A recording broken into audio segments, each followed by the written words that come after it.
5번째 지문 자산유동화 설명 들어가 보도록 하겠습니다. 선생님이 영상으로 찍어서 주는 거는 대부분 쉬운 지문들이고 어려운 지문들은 수업 시간에 이제 칠판에도 다룰 거니까 오늘 한 지문들은 내용 정리 정도만 좀 꼼꼼히 해주시면 될 것 같아요. 같이 한번 읽어볼게요. 사회에 존재하는 다양한 형태의 거래관계 중에는 권리와 의무가 발생하는 것이 있다. 예를 들어 갑이 을에게서 돈을 빌리거나 외상으로 물건을 샀을 때 갑에게는 돈을 갚아야 하는 의무가 을에게는 갚을 것을 청구할 수 있는 권리가 발생한다라고 합니다. 을이 갑에게 갚을 것을 청구할 수 있는 권리를 채권이라고 하고 갑이 이를 변제할 의무를 채무라고 한다고 합니다. 자, 그러면은 갑과 을이 있을 때 을이 갑에게 돈을 빌려줬어요. 자, 그럼 이렇게 되어 있을 때 우리는 을을 뭐라고 부르냐? 우리는 을을 채권자라고 부르고요. 돈을 갚아야 되는 갑을 우리는 채무자라고 부릅니다. 그래서 여기 나오는 권리와 의무 관계에 나오는 채권 채무가 여기 나오는 요 정리된 거라는 거 한번 보고 넘어갈게요. 채권자는 채무자의 채무 불이행에 대비하여 부동산이나 인적 보증과 같은 담보를 제공받음으로써 손실 위험에 대비할 수 있다.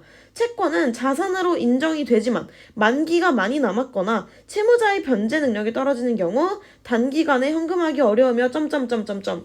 자, 이거 들어가기 전에 일단 헷갈리지 말아야 될 게 채권과 채무 방금 설명했는데 여기 뒤에 나오는 채권은 조금 다른 의미이기 때문에 앞에까지 정리하고 다시 설명을 해줄게요. 자, 일단은 돈을 빌려준 사람 입장에서는 나한테 돈 받은 사람이 내 돈 먹고 그냥 나를 수도 있지. 얼마나 걱정이 되겠어.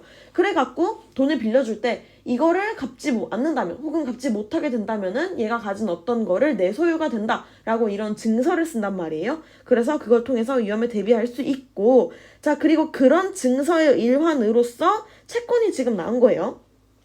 이 채권이라는 증서는 자산으로 인정이 되지만 만기가 많이 남았거나 채무자의 변제 능력이 떨어지는, 다른 말로 돈을 갚기 어려운 그런 사람일 경우 단기간에 현금화하기 어려우며 현금화하기 위해서는 일정 부분 손해를 감수해야 한다라고 합니다. 이게 바로 채권인데 어떤 증서인데 이 증서만으로는 내가 갖고 있는 돈이라고 인정되기가 힘들고 만약에 돈 갚는 사람한테 이 채권이라는 걸 받았지만은 그래도 단기간에 이걸 바로 돈으로 바꿀 수는 없다. 그런 얘기가 되는 거죠. 자산을 손실 없이 즉시 현금화하기 쉬운 정도를 유동성이라고 하는데 유동성이란 단어는 평상시에도 많이 쓰죠. 뭔가 이렇게 왔다 갔다 편차가 클 때 우린 유동성이 크다라고 말을 하니까 유동성이 떨어지는 자산이 많은 기업이나 은행은 현금의 흐름이 나빠져 위기 상황에 빠르게 대응하기가 어려워진다. 자산 유동화는 자 제목 나왔죠. 자산 유동화는 이렇게 유동성이 떨어지는 기초 자산을 근거로 그걸 토대로 증권을 발행하여 유동성을 확보하는 금융 기법이다. 결국엔 뭐다? 유동성 확보를 위한 어떤 근거가 되는 게 자산 유동화다 정도로 넘어갈게요.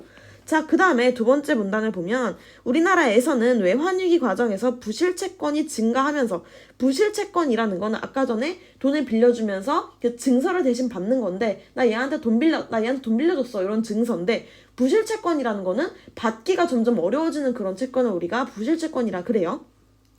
그런 채권이 증가하면서 기업과 금융기관들이 유동성 부족으로 연쇄 부도 사태를 겪었다. 갚을 수 있는 그런 기업이나 사람들이 줄어드니까 부도가 난 거죠. 채권이 있어도 제때 상환받지 못한 기업과 상환받는다는 건 돈을 돌려받은 거예요. 채권을 발행을 하면은 돈을 갚으면서 그 채권을 이제 없애는 건데 채권을 갖고 있어도 돈을 못 갚으니까 이제 채권이 결국엔 상환받지 못하는 그런 종이 쪼가리가 된 거죠. 자, 그래서 그런 기업과 금융기관들은 회사채는 뭐냐면은 회사에서 발행한 채권을 회사채라 그래요. 새로운 주식을 발행하는 기법으로 일시적인 현금 부족 문제를 해결하고자 하였다. 그러니까 당장 이 시장에 현금이 나돌지 않으니까 어떻게 해서든 즉각적으로 좀 돌게 하기 위해서 회사에서 채권을 발행을 한 거죠. 그러나 신용이 경색된 상황에서는 그러니까 신용이 점점 좀 전체적으로 좀 안 좋은 상황에서는 이러한 방법을 통한 현금 조달이 어려웠기 때문에 왜냐면 아무리 채권을 발행을 해도 아니 지금 경기가 어려워서 너도 나도 돈 못 갚는 거 알고 있는데 누가 누가 돈을 빌려주고 싶겠어요. 그래서 현금 조달이 어려웠기 때문에 제때 현금을 확보하지 못한 기업들은 줄줄이 부도가 날 수밖에 없었다.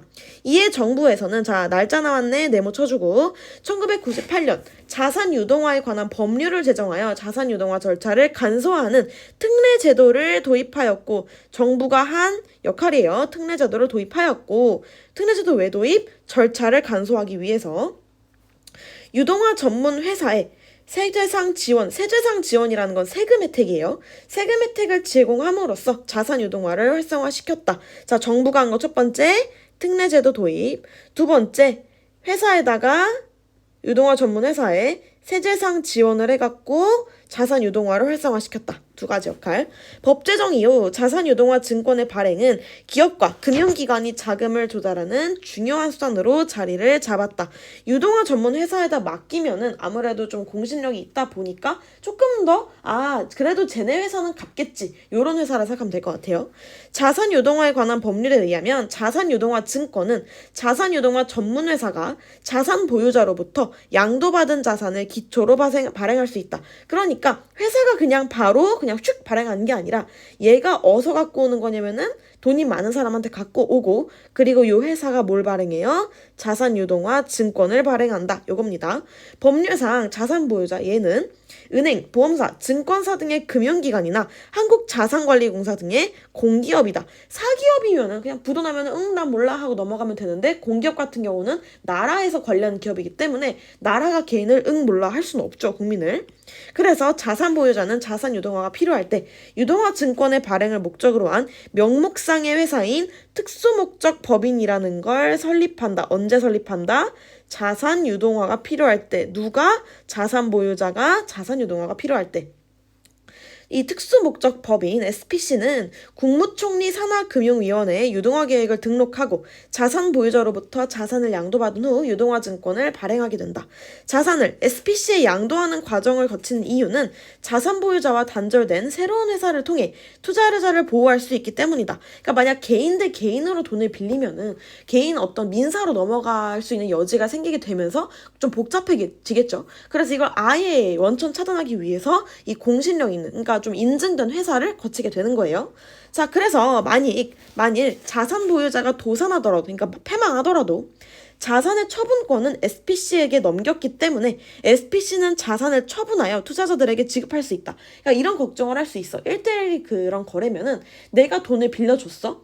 그런데 얘가 나한테 안 갚아? 근데 제가 그러면은 일단 수중에 있는 쬐끄만 돈이라도 다 들고 나르면 어떡하지? 이런 걱정을 할 수 있잖아요. 그런데 이런 걱정을 하지 않아도 되게끔 회사가 중간에서 얘가 갖고 있는 모든 돈을 일단은 투자한 사람들한테 나눠주는 거지. 얘를 탈탈 털어서라도. 자, 그래서 증권을 금융시장에 유통하는 것을 총괄하는 역할은 주관사가 하게 되는데, 자, 주관사라는 애도 나와서 얘가 하게 되는데, 주관사는 주로 누가 맡는다? 증권 회사들이 맡는다. 그러니까 발행하는 거는 SPC고, 그리고 요 발행에서 나눠준 역할은 얘 주관사가 한다. 그리고 주관사에 속해 있는 건 누구다? 증권 회사들이다. 증권회사들이다. 이렇게 기억해서 정리 좀 해주세요. 주관사는 주요 투자자를 대상으로 마케팅을 하고 자사의 영업망을 통해 증권을 판매한다. 직접 움직이는 게 이제 주관사들이라는 거죠. 증권을 판매한 현금은 주관사와 SPC를 거쳐 자산 보유자에게 가게 되며 자산 보유자는 이 현금을 기업들과의 거래에 사용한다. 자, 그래서 돈이 유통되는 어떤 흐름, 기업 간의 흐름, 이런 것들도 좀 확인을 했으면 좋겠어요. 어떤 역할을 하는지. 그림으로 통해서 하는 게 제일 편할 거야, 아마도. 자산 유동화 증권에 포함되는 다양한 자산은 금액, 만기, 이자율, 신용등급이 제각각이다. 자산 유동화 증권은 수많은 자산들을 집합하는 과정을 통해, 자산 유동화 증권은 자산들을 집합하는 과정을 통해 각각의 자산들보다 높은 신용등급을 가지게 된다. 그러니까 예를 들어서 우리 주식을 생각하면은, 혹시 여러분 주식을 잘 아는지 모르겠지만 그냥 빗대 자면은, 그냥 이런 거에 빗대 자면은 내가 코카콜라에 투자하고 내가 일론 머스크네 회사에 투자하는 것보다 이러한 상위 랭크에 있는 기업들 10개 묶어다가 스파이, QQQ 이런 식으로 만들어 놓는 게 좀 더 믿을만 하고 투자하고 싶어지겠죠. 상위 10개 그룹이니까. 이런 거라 생각하면 될 것 같아요. 합치면은 더 높은 신용 등급 가지게 된다. 예를 들면 이런 거지. 여러분들의 수준의 생각을 하면은 여러 그 인강 플랫폼이 있는데 그 중에 5개만 뽑아서 메가, 이토스, 뭐 EBS 이런 거만 5개 딱 놓은 다음에 얘네들한테 돈 투자할래? 아니면 EBS 하나에 투자할래? 이렇게 되는 거죠. 분산 투자를 해갖고 이 상위 랭크된 잘하는 데다가 돈을 넣어놓으면은 뭐 EBS가 좀 떨어지고 뭐 이투스는 올라가더라도 내가 EBS 넣으면 다 잃는 건데 이투스에도 넣었으니까 좀 아무래도 잃게 되는 경우엔 좀 뭐 넣는 경우도 마찬가지지만은 위험도가 좀 줄어들겠죠. 그래서 신용 등급이 올라가게 된다는 거예요. 자산 유동화 증권이. 예를 들어 지금 예를 들어서 나왔겠지만 이거 읽으면 방금 얘기한 거랑 똑같은 내용이니까 눈으로 보고 넘어갈게요. 여기까지.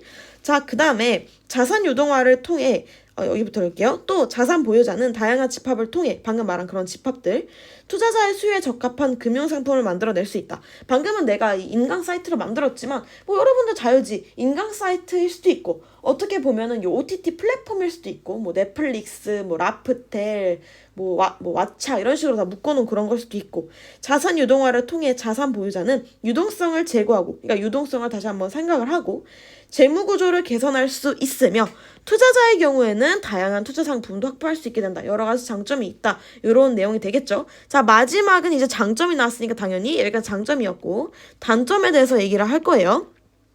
단점은 뭐냐? 최초의 계획대로 지급이 잘 안 될 수도 있다. 이런 내용이 되는 겁니다. 증권에 포함된 채권들이 예상보다 많이 부도가 난 경우 손실이 아예 발생하지 않는 건 아니고 이러한 경우를 대비해서 보완이 필요한데 신용부도 스와프는 신용보완 방법 중 하나이고 요 CDS는 이런 상황에 대비해서 수수료를 지급하는 대신 부도 발생 시 일정 한도에까지 보장을 받는 파생금융 상품이다. 그러니까 내가 돈 잃는 게 좀 무서워? 그러면 평상시에 수수료를 내고 나중에 정말 일이 터졌을 때 남들보다 조금 더 많은 금액을 보장받는 거예요. 그런데 2008년에 이 IMF죠. 세계금융위기는 부도 상황에 대한 예측 실패로 CDS를 발행한 금융기관이 부실화되고 그러니까 이 수수료를 발행해서 보장해준 데까지 부실해진 거죠. 그래서 자산 유동화 증권에 투자한 펀드나 금융기관이 부실화되면은 역시 실물에까지도 영향이 갈 수가 있다. 그래서 조심해야 된다. 이런 얘기가 이 지문 내용이 될 겁니다. 이것도 읽고 정리 한번 해주세요.